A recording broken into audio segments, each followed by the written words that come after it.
Hi welcome back to my mini vlog. ఈ short అయితే సంక్రాంతి రోజుది. అమ్మ సంక్రాంతి అయిపోయి ఎన్ని రోజులు అయిపోయింది, ఈమెంట్ ఇప్పుడు వీడియో పెడుతుంది అని అనుకుంటున్నారు కదా.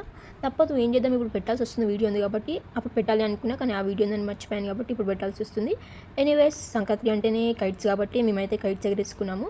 మాకు బోర్ కొట్టేంత వరకు, మాకు విసుకొచ్చేంత వరకు, అలుపు వచ్చేంత వరకు పైనే కైట్స్ ఎగరేసుకున్నామండి. చీకటి పడిపోయిందని కిందకి వెళ్ళాల్సి వచ్చింది. అండ్ కైట్స్ ఎగరేసి మా ఎనర్జీ మొత్తం పోయింది కాబట్టి మాకు ఎనర్జీ రావాలంటే మా పొట్ట లేదని పడాలి అర్జెంటుగా. ఇంకా గంట సేపు డిస్కస్ చేసుకొని ఎక్కడికి వెళ్దామని చెప్పి మండికి అయితే డిసైడ్ అయిపోయాము. యాక్చువల్లీ అది మా ఇంటి పక్కనే ఉంది. సారీ, ఇంటి పక్కన అంటే ఇంటి పక్కన కాదు, వాకింగ్ డిస్టెన్స్ ఉంది. మా అన్నది అక్కడ ఉంది అని చెప్పేంత వరకు మాకు అది ఉందని కూడా తెలియదు. ఎప్పుడు చూడలేదు, అక్కడ మాకు కనిపించలేదు. యాక్చువల్లీ అది కింద ఒక ఫ్లోర్లో ఉంటుంది, సెకండ్ ఫ్లోర్లో మండి ఉంటుంది కాబట్టి మేము ఎప్పుడు దాన్ని అంత అబ్జర్వ్ చేయలేదు. మా అన్నయ్య చూసి ఇక్కడికి వెళ్దాము అన్నాడు అనమాట. అందుకని ఇంకా మండికి అయితే స్టార్ట్ అయిపోయాము, వచ్చేసాము. యాక్చువల్లీ అక్కడ 2 ఫెసిలిటీస్ ఉన్నాయి. కింద అయినా కూర్చోవచ్చు, టేబుల్ పైన అయినా కూర్చోవచ్చు. నేనైతే కింద కూర్చుందాం కంఫర్టబుల్గా అన్నాను, వాళ్ళేమో పైన కూర్చుందాం అన్నారు.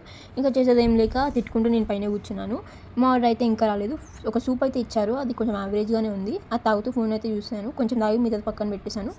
మా ఆర్డర్ వచ్చేసింది, చాలా లేట్గా ఇచ్చారు కాబట్టి టైంపాస్కి ఫోన్ చూసుకున్నాం మధ్యలో. అండ్ మండి అయితే తినేసాము, హ్యాపీగా ఇంటికి వెళ్ళిపోతున్నాము. మా డాడీకి మమ్మీకి దారిలో మంచిగా తీసుకున్నాం, అండ్ థమ్స్అప్ కూడా తీసుకున్నాము. బాయ్.